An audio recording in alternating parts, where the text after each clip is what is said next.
Olá, pessoal, bem-vindos ao nosso segundo dia do evento Carreiras em Movimento. Dessa vez com convidados aqui, um trio nesse dia, convidados super especiais.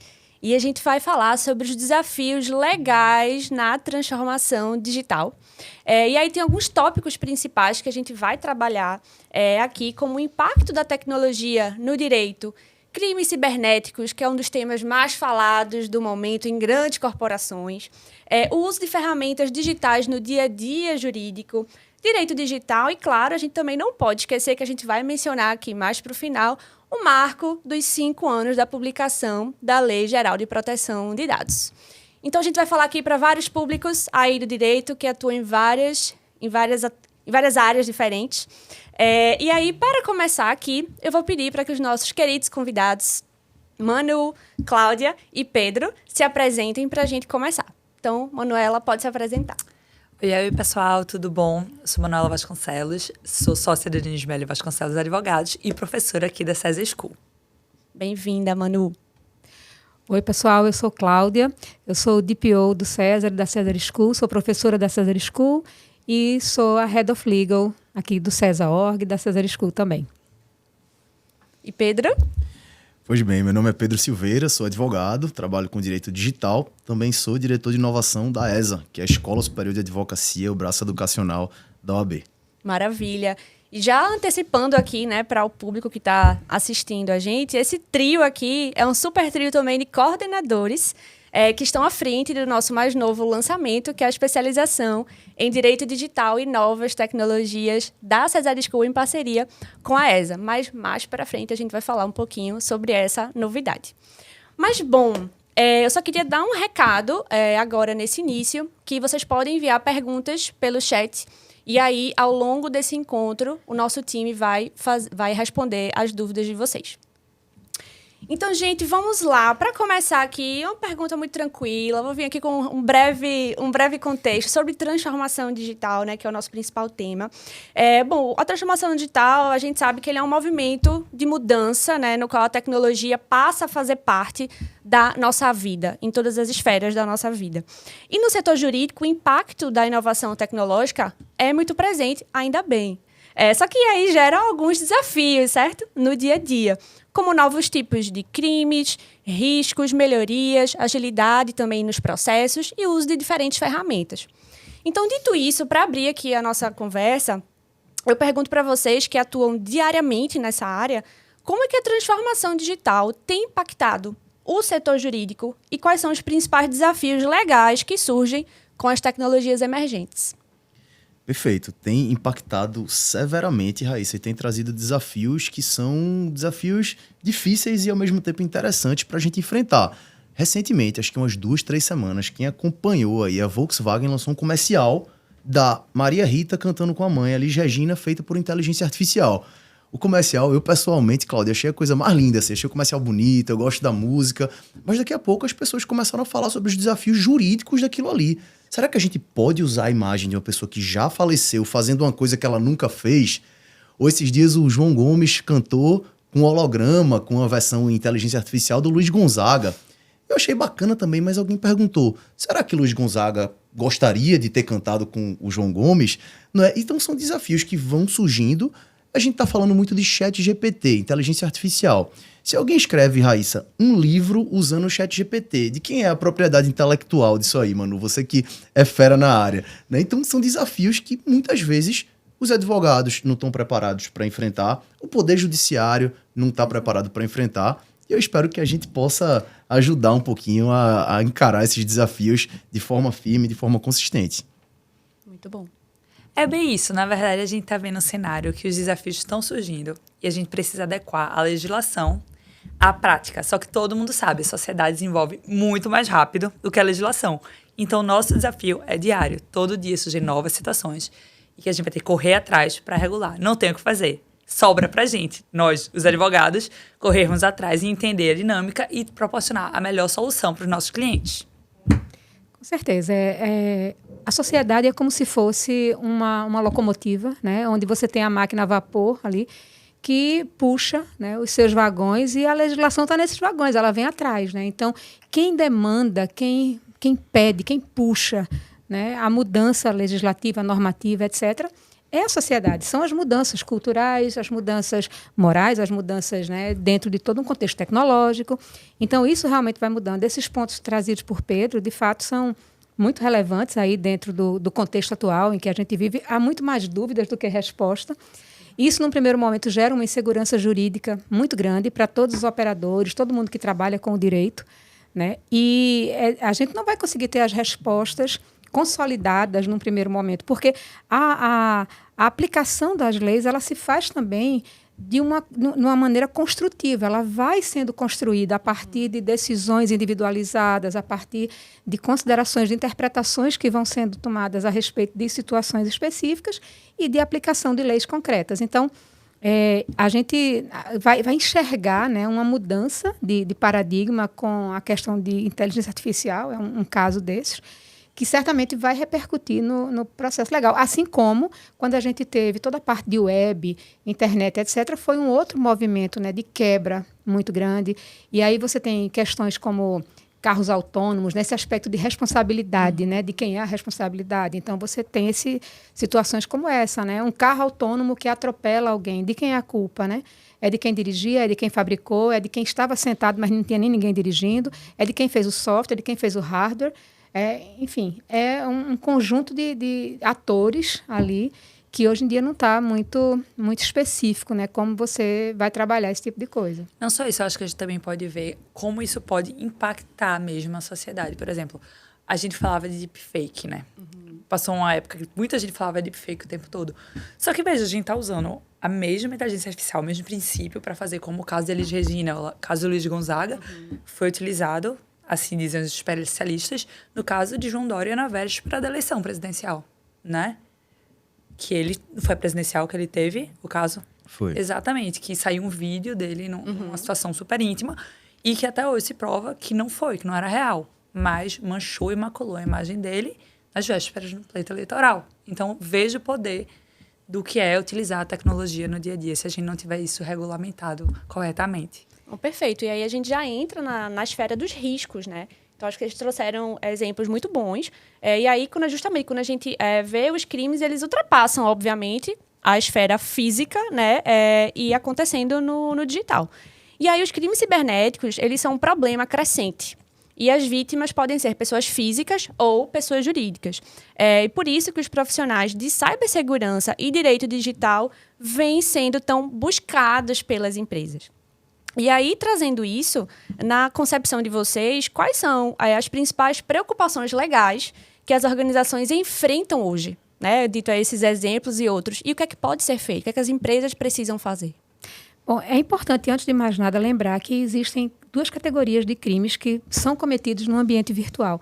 Existem crimes próprios e impróprios, né? Então, crimes que só acontecem no mundo virtual e crimes que já aconteciam no mundo real, no mundo físico, mas que eles foram meio que deslocados, né, transportados para esse mundo virtual. Então, por exemplo, um crime de calúnia já era algo previsto dentro do Código Penal, já existia no dia a dia das pessoas e hoje em dia se comete o crime de calúnia usando um meio sistematizado, um meio automatizado, como a internet, por exemplo, né? Mas existem novos crimes, né? A mentalidade, o poder de criatividade do ser humano é infinito, né? Para o bem e para o mal.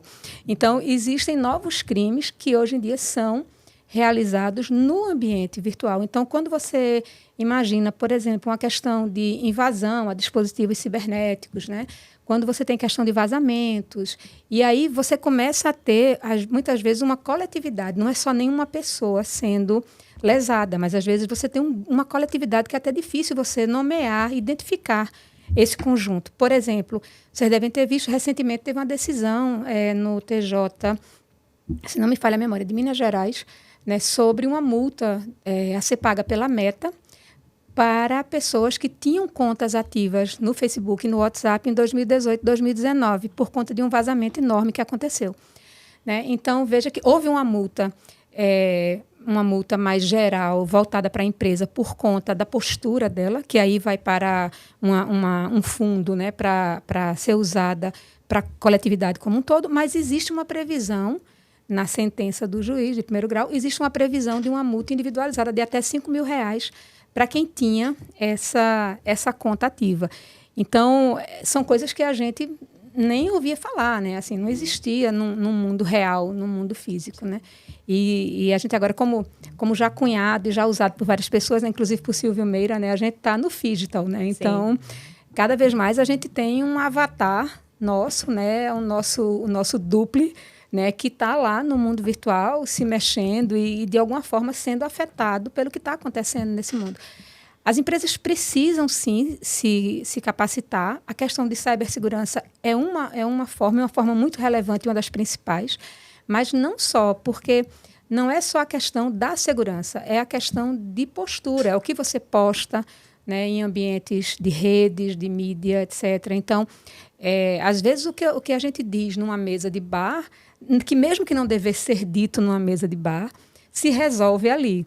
Né? Enquanto que se você escreve aquilo e publica aquilo numa rede social, a abrangência é muito maior. A dimensão é outra, né? Exatamente. Então, às vezes você pode, digamos, ter um problema com um amigo e dizer uma coisa que até a entonação de voz, quando você está pessoalmente, morre ali o assunto, né? Mas numa coisa escrita, a situação muda de figura. Então, é preciso haver uma conscientização, não é só a questão da segurança, que é extremamente séria e essencial, mas eu acho que passa por uma conscientização da postura de cada indivíduo, sabe? Sobre isso. Eu não sei se vocês concordam aí. Não, eu concordo demais. Eu acho que a chave, né, o primeiro passo é sempre a conscientização. A gente precisa entender o que é que está acontecendo na sociedade, como a gente está lidando com a internet. Veja, a gente não está mais num cenário que a internet é uma parte, né, da vida. Não, hoje nossa vida está na internet. A chave virou. É verdade. Então, a gente precisa entender como isso afeta a gente no dia a dia e como a gente afeta os outros no dia a dia também. Porque é o que a Cláudia falou. Às vezes, a gente tá lá, fala uma coisa numa mesa de bar, fala uma coisa para um amigo. Às vezes, o contexto é numa situação X, e morreu ali. Nunca mais ninguém escutou falar naquilo. Se você postar, colocar no Twitter, agora não, né? Mas no X, se você colocar lá uma frase, daqui a 20 anos, 20 anos não, mas 10 anos, vai ter lá. O que mais acontece é Big Brother, né, sendo cancelado na internet por causa de alguma coisa que falou há 5, 6 anos atrás. Não só Big Brother, né? Mas assim, é porque sempre tem. O pessoal ainda né? Que hora dizem uma coisa, daqui a 2 anos dizem celebridade, subcelebridade. Assim, você tá na mídia, eles vão achar o que vocês falaram. Candidato a uma vaga no Supremo Tribunal Federal, no STJ. Faz uma vasculhada ali no Twitter, no Facebook. E a internet nunca esquece, né? E só o print salva. Exato. Uma pesquisa de idoneidade ali, acha cada belezinha. É fogo. É verdade. Boa. E aí, a gente, partindo agora para um olhar mais de dia a dia, de prática, né? É o impacto das tecnologias nas atividades do profissional de direito. A gente está vendo aí a automação trazer mais agilidade, a inteligência artificial e os dados ajudarem no processo de tomada de decisão, apesar de ter muita polêmica aí com a inteligência artificial, né? Discussões muito recentes. E aí eu queria trazer para a realidade de quem atua na área, né? Vocês no dia a dia, vocês com os colegas de vocês. Como é que a utilização de ferramentas digitais tem mudado a prática jurídica? Como é que vocês estão vendo isso? Quer falar, Pedro? Fica à vontade. Eu acho curioso, na verdade, porque a gente, enquanto profissional da área de direito digital, enquanto profissional que trabalha com tecnologia, a gente tem uma visão muito, muito diferente. Uhum. Pelo menos assim eu sinto. Meus colegas advogados que não vivem... Meu Deus, quando apareceu o ChatGPT, começou o caos no mundo. Por que não? Porque agora os termos, as políticas, tudo vai ser criado lá. Minha gente, pelo amor de Deus, deixa de ser dramático. Porque, assim, não vai dar com a qualidade. O resultado que vai vir, ele não vem com a qualidade que a gente tem enquanto profissional. Ainda. Beleza, ela vai ser alimentada cada vez mais. Mas hoje não é motivo para se desesperar. A gente tem que entender como uma ferramenta de auxílio. Antigamente, eles falavam sobre as peças, né? Os juízes reclamavam, por exemplo, de jurimetria, que o pessoal conseguia analisar como iam as decisões. Mas veja, nada mais é do que quando a gente olhava antigamente e o pessoal ia puxando decisão por decisão de juiz. Só otimiza o trabalho no fim de tudo. Tem confusão? Tem confusão. Tem debate? Tem debate. Todo mundo ama? Não. Não é todo mundo que ama. Mas tá aí a ferramenta. A gente tem que aprender como usar.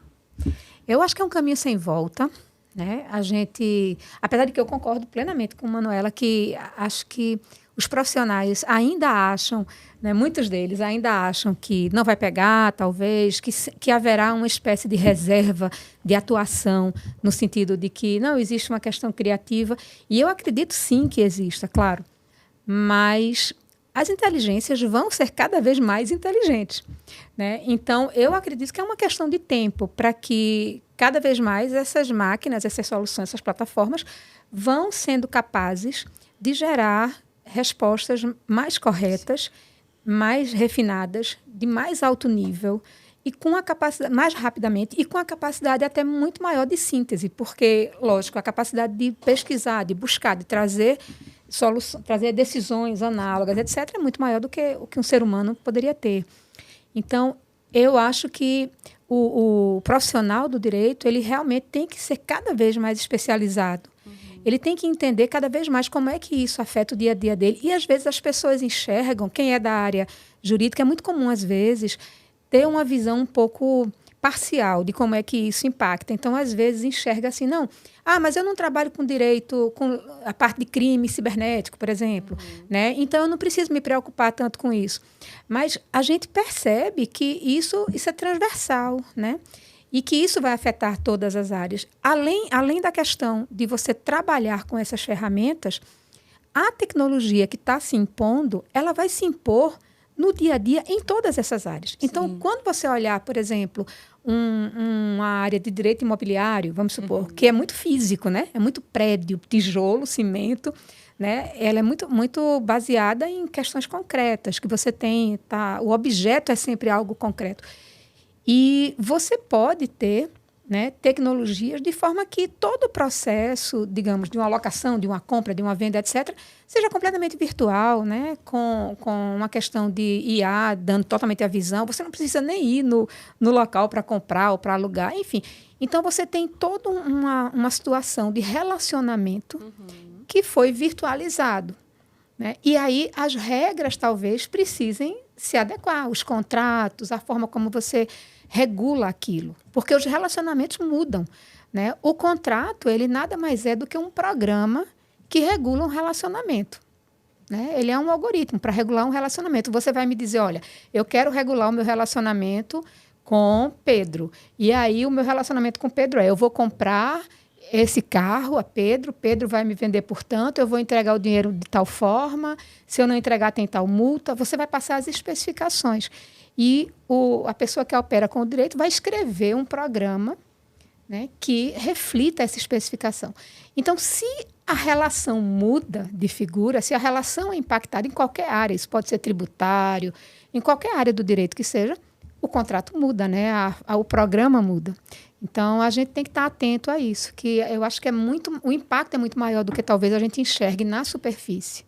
Entendeu? Sim, e aí, para além das tecnologias, é a própria mentalidade, certo? Do advogado, da pessoa que atua na área. Então, para além da prática ali do dia a dia, eu tenho uma mentalidade aberta de que a transformação está aí, que eu posso aplicar de formas diferentes ao meu favor, ali na minha produção diária, e que essa adaptação e aprendizagem contínua é fundamental nos dias que a gente vive hoje. Então, daqui a pouco vai vir uma outra nova tecnologia. Sim. A gente não pode sentir que a gente está ali parado do tempo. Claro. Então, a gente precisa estar aberto a isso também. Claro. Né? Um exemplo disso é quando a questão de venda de varejo migrou mais rapidamente para a internet. Né? Então, você tem uma relação diferente. Com certeza. Né? O direito de arrependimento do Código do Consumidor ficou diferente na questão da internet, né? No sentido de como ser aplicado naquele caso.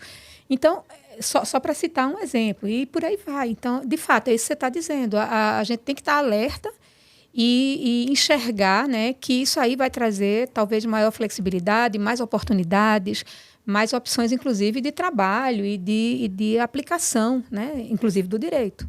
Não é uma questão de finalizar, porque as pessoas pensam que, meu Deus, chegou a tecnologia, tudo vai acabar. Não, minha gente. A gente vai usar a tecnologia ao nosso favor. Exatamente, a lógica é essa. É para isso que ela serve. Precisamos estar preparados para que a sociedade possa estar amparada, mesmo em situações em que a tecnologia traz grandes mudanças. Exato. Né? Muito bom. Eu comentei ali no início aqui, né, na abertura aqui do nosso evento, que a gente falaria um pouquinho também sobre a LGPD, certo? A gente não tem como falar sobre direito digital e não falar sobre a Lei Geral de Proteção de Dados, que neste mês está completando 5 anos da publicação, mas que de fato só entrou em vigor no ano de 2020. E aí a gente vê, né, que das empresas de startup a grandes corporações estão se munindo cada vez mais de profissionais preparados para lidar com os riscos no digital. Então, eu queria que vocês falassem um pouco sobre esse marco, né, desses anos, tanto da publicação quanto que a lei entrou em vigor, né, e a interface geral entre tecnologia e direito. Então, as empresas estão realmente ali preparadas da melhor forma para todos os adventos que podem acontecer, ou ainda tem um caminho aí de preparação que ainda precisa ser mais concretizado, mais lapidado. Né? Eu acho super interessante isso, porque eu tenho uma visão desde o início, porque o que acontece? Quando eu decidi abrir meu escritório, a lei, ela ainda não tinha sido, não tinha entrado em vigor. Ela já estava publicada, tá? Já tinha sido editada. A GDPR tinha entrado em vigor. E aí, eu e minha sócia, na época, a gente conversava muito, né? Caramba, a gente precisa entrar nessa área. Eu comecei a pesquisar para o meu mestrado, começar essas coisas assim de estudar, né? E a gente quer saber, vamos abrir nosso escritório nisso, né? Só que assim, a gente tá falando de um cenário que todo mundo só atrelava LGPD a digital puro. Assim, não, mas eu não sou empresa de tecnologia. Meu Deus, quantas vezes eu não escutei dos clientes? Não, mas eu não sou empresa de tecnologia. Não são digitais. Não são digitais. Eu não lido com dados. Eu falei, oh, meu Deus. Mas várias vezes eu escutei isso. E eu noto que cada vez mais a gente tem conseguido trazer essa conscientização para as pessoas. Acho que ainda tá lento. Acho que a sociedade ainda precisa ser conscientizada do que é um dado pessoal de verdade, entendeu? Porque, assim, o que eu mais escuto é exatamente o que a Ká falou. Não tenho, eu não tenho dados, meus dados não são digitais. Minha gente, o dado de um colaborador é um dado pessoal. Tem dados sensíveis de colaboradores dentro da sua empresa. Então, muita gente acha que o dado protegido pela lei foi um dado confidencial. Eu até brinco muito, que eu digo, mas o nome da lei é Lei Geral de Dados Pessoais, não é Lei Geral de Dados Confidenciais. Então, exatamente. Não sei se Pedro gostaria de complementar nesse assunto, que ele também... Aliás, né, só fazendo aqui um parênteses, né, nós temos o trabalho também, né, dos três aqui no comitê de privacidade da OAB Pernambuco, né, que a gente, para mim é uma honra participar também, né, e a gente discute muito os assuntos nesse contexto também. Uma comissão que é um sucesso lá na OAB, né, presidida por uma colega, Ana Paula Canto, que é advogada também, especialista na área. É uma comissão com muitos profissionais competentes. E sempre que a gente fala em LGPD, a gente fala que é uma lei nova, né, Cláudia? É uma lei nova, mas aí você estava colocando agora 5 anos desde a sanção dessa lei, né? Então já tem um tempo. E quando a gente fala publicação ou sanção, a gente está partindo do pressuposto que ela passou pelas 2 casas do Congresso Nacional, pela Câmara, pelo Senado, ou seja, houve uma discussão, houve um debate. Pelo presidente, então não é, né? Pois é, não é mais uma lei tão recente assim. Quem ainda não entrou nesse trem, quem ainda não pegou esse bonde para entender, meio que já está passando da hora, o tempo está chegando.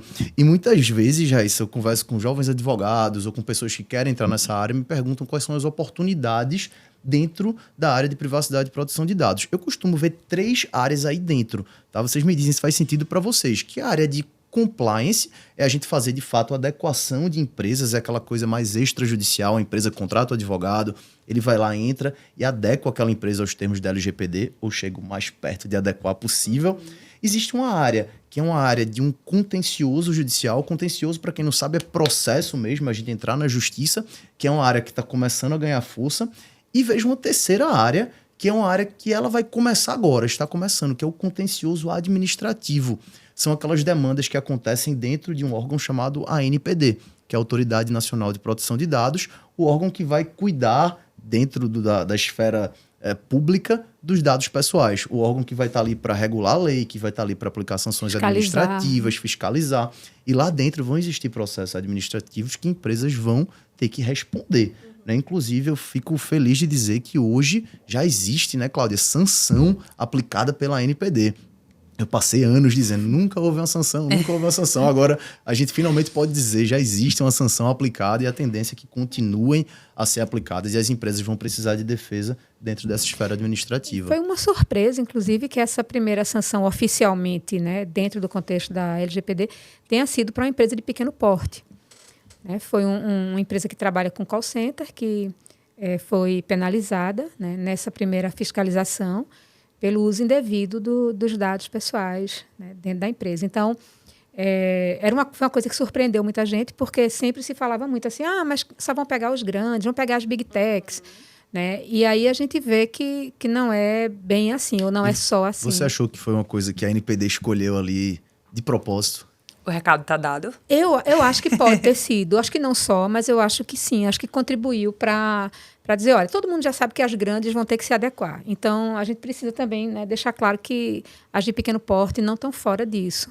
Porque muita gente acha que está, né? Acha que porque às vezes tem uma MEI, porque tem uma empresa pequena, etc., não precisa. Inclusive, eu já apliquei questionário à empresa desse tipo, que responde assim, você tem uma política de privacidade? Não, porque eu sou MEI. Você está preparado? Conhece a LGPD? Não, porque eu sou MEI. A resposta era sim, em todas as perguntas. Né? E aí eu digo, olha, infelizmente, não vai dar para a gente ficar com esse tipo de resposta. Né? Isso não é suficiente para justificar. Então, a gente precisa realmente enxergar, né, que essa questão de privacidade é um direito do titular de dados, né? O dado, quando tratado pela empresa, não é da empresa. O dado da empresa é o CNPJ dela, é o que está no cartão dela, lá na Receita Federal, na junta comercial, etc. O dado da empresa, o dado do titular é do titular. Né? Então, a empresa usa mediante uma das bases legais que permitam esse uso. Né? Então, um deles é o consentimento, uma dessas bases. Existem 9 outras, né? Mas, a princípio, a gente tem que estar sempre lembrado disso, né? E entender que ninguém quer, logicamente, que as empresas sejam meramente multadas, não é isso, mas é importante a gente também ter a pontuação na sociedade de que as empresas não estão livres para fazer tudo o que desejam com os dados de clientes, de funcionários, de quem quer que seja, né? Assim, porque isso é um direito fundamental. Hoje, a privacidade é um direito fundamental, protegido constitucionalmente. Né? Então, a gente precisa enxergar isso de forma positiva, como um direito sendo preservado.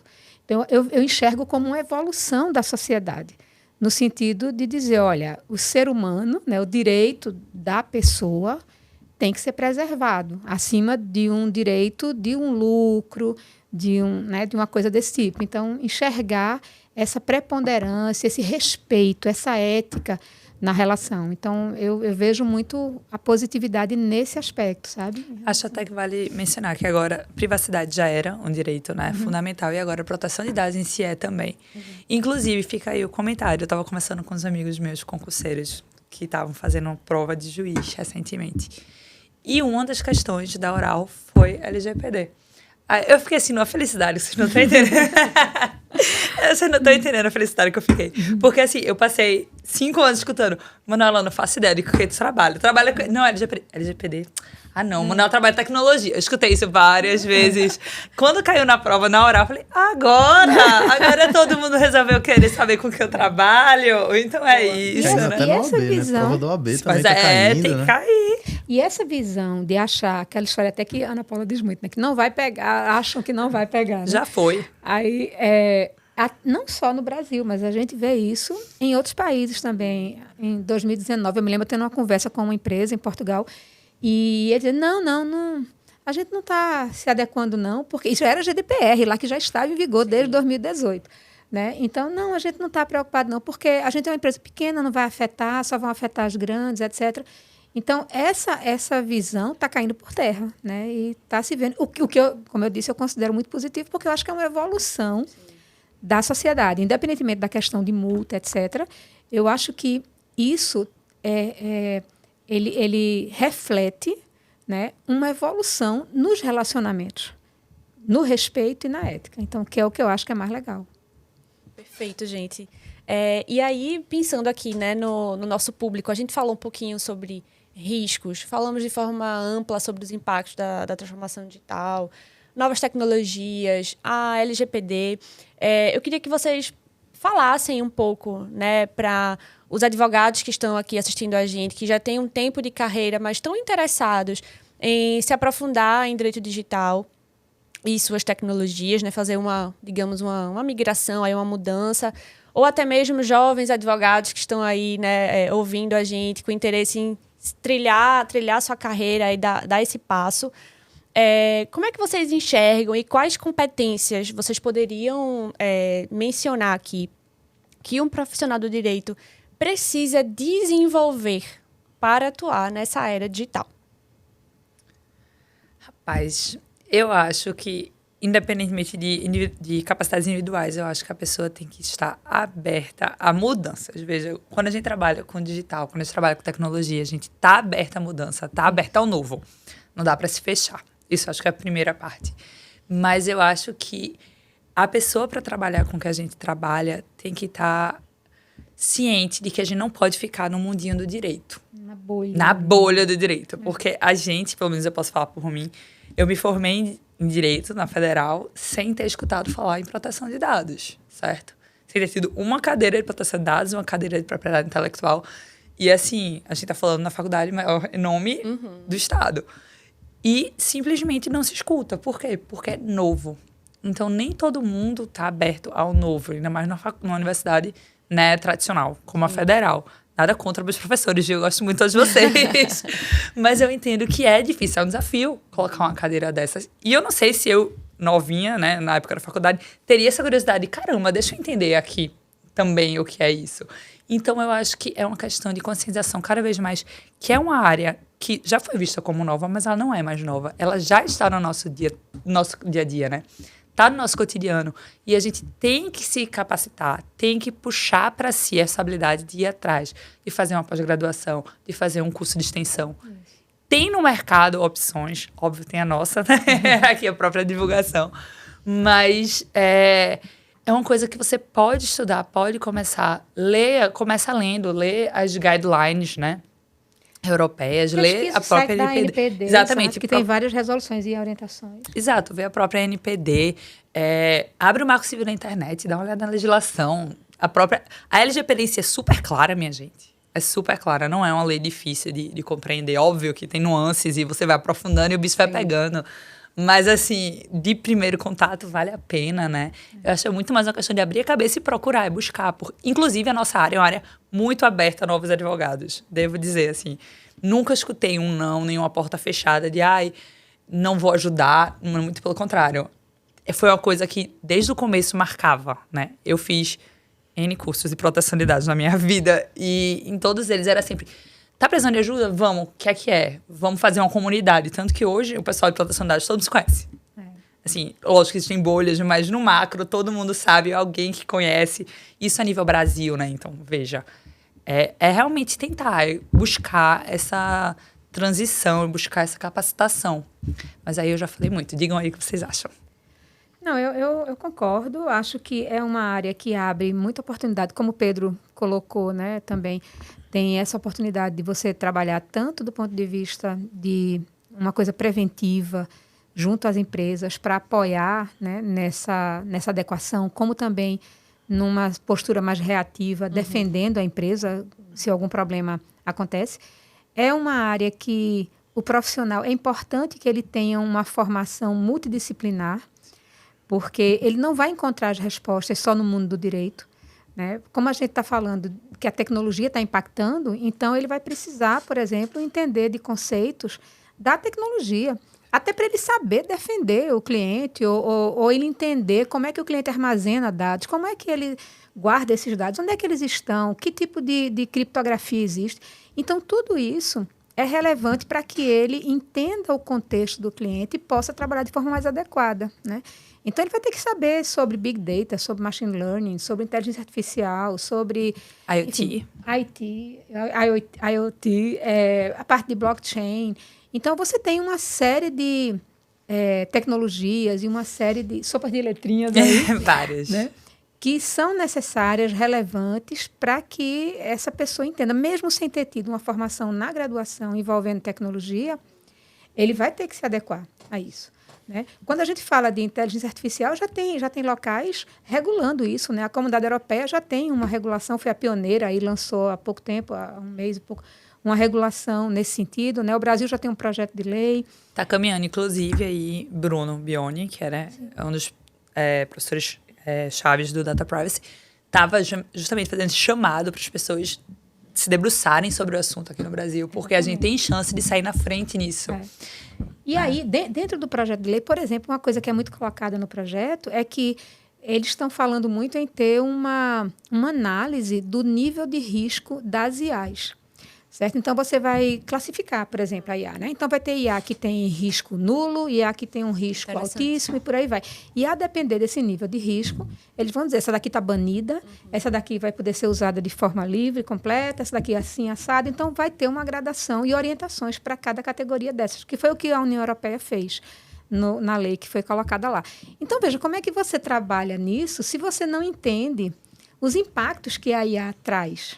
Certo? Como é que você vai fazer e esses impactos não é só entender o impacto, é por que tem esse impacto.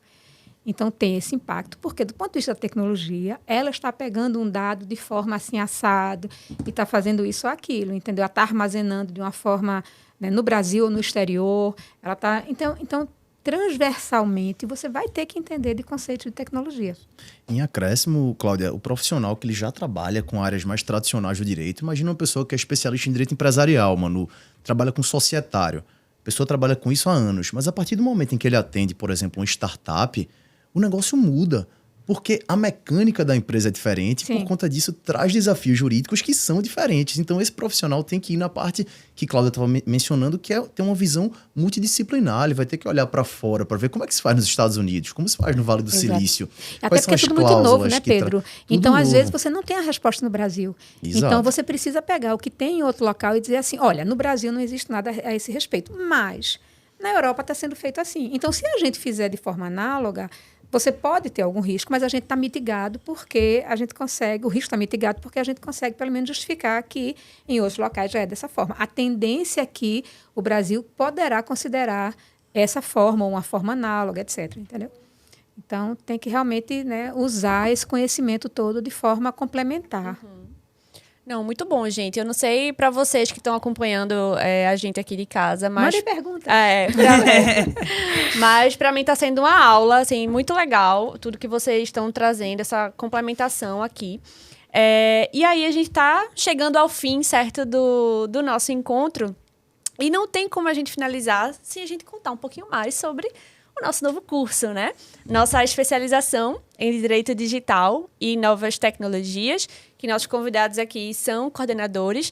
Esse é um curso que a gente começou a desenvolver com muito carinho, pensando em algo, de fato, inovador para entregar para o mercado. Então, a gente tem módulos incríveis que foram construídos e a gente está com inscrições abertas. As nossas aulas vão começar no final de setembro. As inscrições vão até 11 de setembro. Então, o pessoal vai colocar aí no chat o link da nossa página para que vocês possam acessar, pegar mais informações. Esse é um curso, né, inédito aqui na Cesar School, que a gente está fazendo em parceria com a ESA. E Pedro aqui, diretor da ESA e coordenador também aqui do nosso curso. Fala aí um pouquinho, Pedro, sobre essa nossa parceria. Bacana, Raíssa. Estou muito feliz com essa parceria que vem sendo trabalhada em conjunto com o CESA, com a ESA já há um certo tempo. A ESA, para quem não conhece, é o braço educacional da OAB. É a parte da OAB que cuida de cursos, que cuida de pós-graduações, de palestras, de eventos. Então, como você estava falando, Raíssa, é um curso inédito no CESA e acho que é um curso inédito até na nossa região, né, onde a gente vai abordar numa pós-graduação direito digital, direito societário, vamos falar sobre privacidade e proteção de dados, vamos falar sobre cybercrimes, isso com os melhores profissionais que estão no mercado. A turma do CESA School, que a gente dispensa apresentações com relação à competência, com relação à capacidade, e a gente buscou, junto com a AB, junto com a ESA, trazer os melhores profissionais do mercado também do ponto de vista jurídico. Agregar todo mundo para que a gente possa dar para os alunos, para que a gente possa dar para as pessoas que estão acompanhando essa pós-graduação um conhecimento realmente de primeira linha. Perfeito, é isso. Estamos bem animados aqui para começar. E aí, para a gente fechar, eu queria também que tanto o Manu quanto a Cláudia pudessem falar um pouco para quem vocês acham que esse curso é essencial. Quem não pode deixar de fazer a nossa nova especialização? Né? A gente é um pouco suspeito. Venham! O curso tá muito bom. Eu acho que até complementando o que o Pedro falou, tudo que a gente falou aqui foi como a tecnologia está influenciando, né? O direito está influenciando a tecnologia, e a gente compôs um curso que tem direito e tecnologia. A gente não vai estar colocando só advogados para falar sobre tecnologia e direito, nem só galera de tecnologia para falar sobre direito e tecnologia. Não. Vamos ter os dois grupos juntos e misturados. Então, venham estudantes, né, que estão se formando agora, recém-formados, advogados, servidores públicos, pessoas que se interessam por direito e tecnologia, direito digital. Venham. Que de alguma forma trabalham na área, ou que desejam trabalhar na Exato. área, né? Advogados ou jovens advogados que desejam, inclusive, ampliar o seu portfólio de atuação, né? Quer seja no seu próprio escritório, ou quer seja trabalhando num escritório já consolidado, ou dentro de uma empresa. Inclusive, porque é outro ramo que Pedro comentou 3, eu ainda coloco mais um, que é o consultivo mais puxado para ser DPO, que daí você não vai funcionar aí como advogado necessariamente, mas como DPO. Sim. Cláudia aqui representando a categoria dos DPOs. É outra opção de mercado, outra opção de profissão hoje em dia que a gente está tendo, né? Que veio, querendo ou não, é a profissão encarregada com a legislação. Então, para você que quer ser DPO, que quer trabalhar com proteção de dados também, esse curso vai estar trabalhando essa área. Exatamente. Vai estar trazendo conhecimento e trazendo mais background, trazendo mais reforço, né, para que a pessoa possa atuar de um modo mais confiante, mais completo dentro dessa área. Não é um curso para certificação não é isso. Em DPO, mas é um curso que certamente aborda de uma forma ampla, de uma forma até bem geral e bem completa, né, a questão de privacidade, proteção de dados. E tem um módulo inteiro a respeito disso dentro do curso.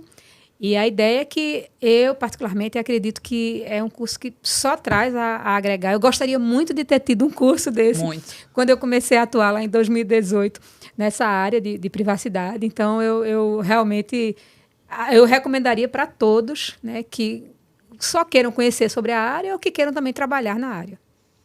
É isso. Bom. É isso, boa. E só aqui pra gente fechar, né? A transformação digital, ela não tá no futuro, na verdade, o futuro é agora.